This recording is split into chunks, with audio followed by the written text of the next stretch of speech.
और आपको बता रहे हैं कि सुंदर के इलाके में निजी स्कीम के रहायशियों को स्कीम मैनेजमेंट ने लोहे के चने चबवा डाले हैं। स्कीम के रहायशी वावेला और एहतजाज करने पर मजबूर हो गए हैं। हमारे नुमाइंदे मोहम्मद काशिफ की रिपोर्ट के मुताबिक बताया जा रहा है कि सुंदर नामनहाद रहायशी स्कीम मालकान और मैनेजमेंट की लाचाकियाँ सर चढ़कर बोलने लगी हैं। ज़रा के मुताबिक LDA के मॉर्गेज किए गए प्लाटों की फाइलें बेचकर और उन पर घरों की तामीरात करवा दी गई हैं।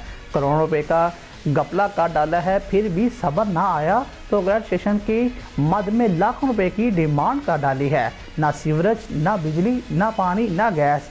LDA मॉर्गेज प्लाटों पर करोड़ों लोगों के करोड़ों अरबों रुपए लगवा कर मज़ीद रुपयों की डिमांड करने वाले फिरौन नमा स्कीम मालकान ने अगर हमारे जायज़ मुतालबा ना माने तो हम इस पर पुरअमन एहतजाज का दायरा और वसी करेंगे। एहतजाज के शुरा ने वज़ीर-ए-आला पंजाब मोहतरमा मरियम नवाज़, डायरेक्टर नैब और चीफ ऑफ आर्मी स्टाफ से नोटिस लेने की अपील की है।